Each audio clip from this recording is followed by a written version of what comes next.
La atención global está puesta en lo que está pasando con el coronavirus, la atención de los mercados en su impacto en la economía mundial y con un ojo en China por su peso en el comercio internacional. Y la pregunta es, ¿se está recuperando ya China de la pandemia? ¿Qué está pasando con su economía? Atención con esta información.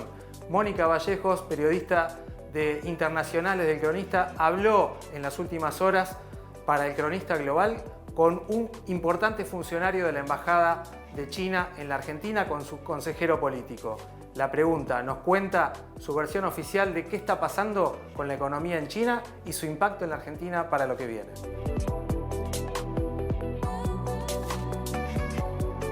Estamos con Wang Xiaolin, consejero político de la Embajada China en Argentina. Mucho gusto. Mucho gusto. ¿Cómo está, Mónica? Bien, en medio de estas noticias globales que ahora nos acercan a todos, desde que la Organización Mundial de la Salud declaró la pandemia por el brote del coronavirus, y estamos viendo también las medidas de índole económico y financiero que están tomando organismos internacionales para tratar de contener las consecuencias en el plano económico. Quería consultarle, entre otras cosas, China declaró que ya superó el pico de coronavirus y que prevén que para junio estarían terminando el brote en China. ¿Es así? Bueno, efectivamente, gracias a las enérgicas y efectivas medidas tomadas por el gobierno chino, ahora toda la situación del control de la epidemia va a una tendencia muy favorable. Hasta el día de hoy, los nuevos casos registrados en el territorio chino han experimentado un decrecimiento continuo. Para el día 11 de marzo solamente hubo 15 casos nuevos, y de los cuales varios son importados. En la propia provincia de Hubei, excepto la ciudad de Wuhan, no hubo ningún caso nuevo, con una tasa de cura de más de 70% y más de 60.000 personas, pacientes, que han recibido alta médica salido del hospital. La Comisión Nacional de Salud de China ayer decretó que ahora en China ya pasó el pico de la epidemia. Así que estamos en una etapa mucho mejor respecto a los últimos 2 meses. Bien. Y de hecho, pronosticaba también la Comisión de Salud que para junio estarían terminando los casos de coronavirus en China. Bueno, yo no tengo ninguna información oficial sobre la finalización de la epidemia en China, pero existen varias versiones de diferentes científicos o expertos de salud pública. Algunos dicen que probablemente en abril y otros dicen que en junio. Bueno, nuestro deseo es que esto se termine cuanto antes, para que la normalidad retorna a la vida de la gente. Volviendo al tema del impacto en la economía y las interrupciones que genera a la cadena de suministro global, ¿de qué manera están pudiendo metrificar el impacto en la cadena china? Bueno, efectivamente no cabe duda que algunos sectores de la economía china han tenido un impacto temporal de esta epidemia del nuevo coronavirus, sobre todo el sector servicios, la hotelería, turismo, entretenimiento, inmobiliario, y también el sector de industria manufacturera han sido afectados por la epidemia. La razón principal es que por la epidemia se han cancelado la posibilidad de aglomeración de la gente, y sobre todo las pequeñas y medianas empresas son las principales víctimas de este impacto. Pero yo quiero reafirmar que mientras el gobierno chino lucha contra la epidemia del nuevo coronavirus, no ha escatimado esfuerzo por impulsar el crecimiento económico. Hasta ahora, el Banco Popular de China, que es el Banco Central, ha inyectado más de 1,7 millones de yuanes como liquidez al mercado. Y las diferentes provincias y municipios de China han promovido un plan de estímulo fiscal de más de 20 a 30 millones de yuanes. Es decir, hay una financiación muy fuerte para apuntalar el crecimiento económico. Sobre todo, se están tomando medidas, por ejemplo, la reanudación de la producción de acuerdo de los riesgos y las zonas. Por ejemplo, en una zona de riesgo bajo donde no hay casos nuevos, ya existe un control total de la epidemia, existe un reinicio total de la producción. En una zona de riesgo medio se reanuda la producción en forma ordenada. Y en una zona de alto riesgo todavía la prioridad es la lucha contra la epidemia. Hasta el día de hoy podemos ver que en China las principales empresas de producción de alimentos, de producción manufacturera, ya tienen una tasa de 94,6% de reanudación de trabajo. Empresas petroleras tienen una reanudación de 96,8%. Las empresas de energía eléctrica, la red eléctrica, tiene una tasa de reincorporación de trabajo de 83%. Empresas de transporte aéreo, ferrocarril, hidráulico funcionan con normalidad. 95% de los supermercados ya han entrado de nuevo en operaciones. El sector de gastronomía es un poco más débil, solamente tiene 55% de reinicio de sus servicios. Y quiero señalar que en China esta política es igualitaria tanto para empresas nacionales como para las multinacionales extranjeras. Por ejemplo, empresas como Tesla, Honeywell, Airbus ya volvieron a empezar la producción también en China. Se refería recién a las zonas de riesgo y decía que donde no hay riesgo se retomó la producción, donde el riesgo es menor, medio o alto. ¿Cuál es la variable para definir el riesgo que hay? ¿La cantidad de nuevos casos infectados, la cantidad de muertos o cómo pueden metrificar ese riesgo? Bueno, el riesgo se evalúa sobre todo en función de los nuevos casos durante 28 días continuos, porque son 14 días de observación médica. Entonces, con 28 días continuos se asegura que en esta zona ya existe un control total sobre la expansión y la propagación del virus. Clarísimo. Así que en esta condición se permite que la gente acuda al trabajo. Bien, me surge la duda, ¿por qué hay tan buenos índices de regreso al trabajo en áreas como la industria aeronáutica y la petrolera y es tanto más reducido en el área gastronómica, que decía alrededor del 55%? ¿Cuál es la variable que incide de esta manera?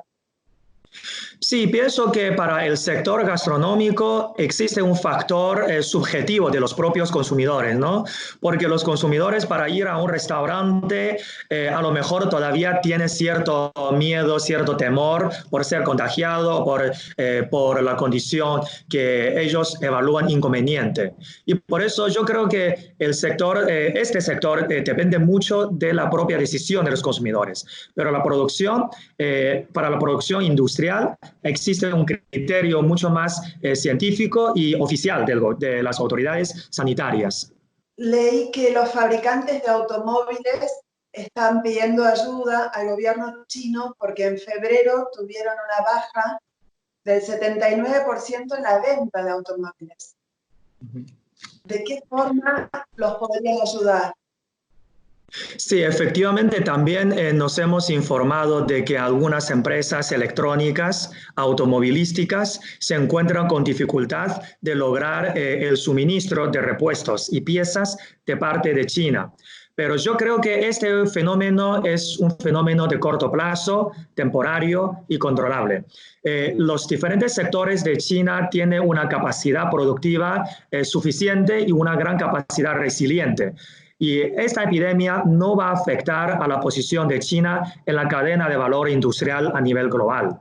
En este sentido, el gobierno chino está tomando la prioridad de garantizar el reinicio de la producción de las principales empresas de producción en estos sectores importantes para el mundo, para el suministro del mundo, sobre todo las grandes empresas, tanto chinas como internacionales de producción de estas piezas industriales y también las empresas complementarias.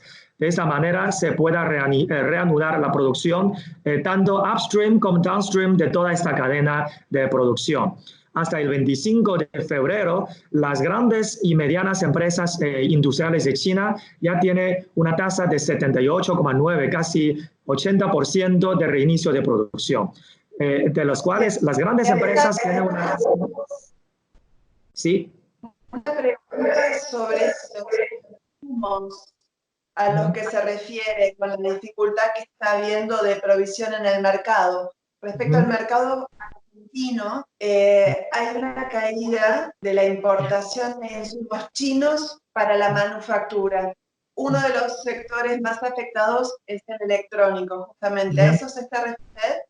¿Que van a incrementar para exportar? No sería evitable el impacto de la epidemia sobre el comercio, ¿no? Tanto la importación como la exportación de estas piezas y componentes electrónicos, pero yo creo que es un fenómeno de corto plazo. Sobre todo, el efecto es notorio en el primer trimestre. Estoy seguro que en el segundo trimestre todo se va a retornar a la normalidad, sobre todo en cuanto a la producción en China nos referimos.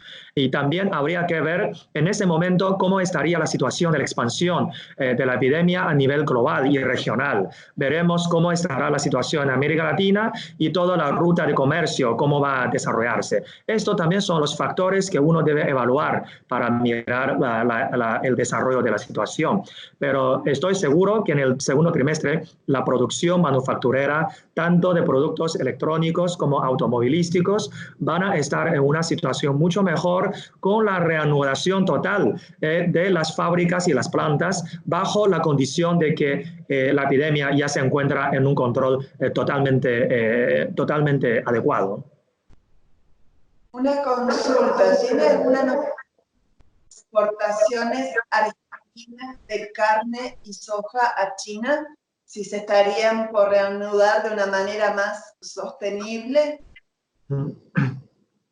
Efectivamente, por la suspensión de la producción y también algunas instituciones importantes, por ejemplo, portuarias, aduaneras, sanitarias en China, hubo cierto impacto sobre la exportación de la carne y la soja de Argentina a China. Por ejemplo, en enero hubo un crecimiento de 32,8% respecto al cuarto trimestre del año 2019 y el precio también ha tenido una gran alteración. Sin embargo, yo creo que no va a variar es la complementariedad económica entre ambos países y la gran potencialidad de cooperación económica. En China lo que ocurre es una postergación del consumo por la suspensión de algunas actividades económicas, pero la capacidad del consumo no se ha contraído. De lo contrario, después de que pase la epidemia, se va a liberar la potencialidad del consumo de la clase media mayor y también de más alto crecimiento del mundo, que es la de China. Y en ese sentido, el consumo va a remolcar, sin duda alguna, toda esta exportación de Argentina hacia China. Sí, hubo comentarios peyorativos de algunos funcionarios estadounidenses que fueron rechazados por China porque les parecían injustos, donde también se señalaba que esto es un tema global, que va a requerir nuevas formas de vincularnos y de cooperar a nivel global. Y en ese contexto, Estados Unidos anoche anunció, por ejemplo, la suspensión de todos los vuelos a Europa. Además, está la guerra comercial entre China y Estados Unidos, que también con todo esto entra en un nuevo carril. Sí, Mónica, como sabes, que China y Estados Unidos, a raíz del establecimiento de sus relaciones diplomáticas, siempre mantienen unas relaciones fluidas de diálogo y de cooperación. Y vemos que China y Estados Unidos son socios muy importantes en materia de comercio, inversión, investigación científica, tecnológica, y también siempre mantenemos una gran cooperación en materia de educación, de cultura, y también entre el pueblo norteamericano y el pueblo chino existe una gran amistad. Por supuesto, nosotros como la política exterior que siempre, por la que siempre abogamos, rechazamos el unilateralismo, rechazamos el bullying comercial, rechazamos el hegemonismo y las políticas de fuerza. Nosotros siempre insistimos en el multilateralismo, en la decisión de cada pueblo sobre el modelo y el camino de desarrollo que deben seguir. Este es el principio de la política exterior que siempre insistimos. Entre las dos grandes potencias del mundo, siempre buscamos los consensos, los acuerdos, pero también inevitablemente existen diferencias y también divergencias. Yo creo que en este sentido nosotros siempre desarrollamos nuestra política exterior independiente de paz y tratamos de desarrollar en forma con una convivencia pacífica, sobre todo a base de los 5 principios de coexistencia pacífica con todos los países del mundo, incluyendo a los Estados Unidos. Sin embargo, algunas declaraciones, algunas acciones que toman los políticos norteamericanos no las aceptamos y las rechazamos por evidentes razones. Estas medidas unilaterales son totalmente impopulares y nosotros creemos que algunas declaraciones y medidas deben corregir a estos políticos norteamericanos que no ayudan a promover las relaciones entre los países y pueblos. Y por eso, en ese sentido, nosotros pensamos que siempre hay que tomar una posición moderada, justa y evaluar la situación del mundo en forma objetiva, en vez de siempre poner una característica hegemónica y con políticas de fuerza. Es lo que yo quiero decir.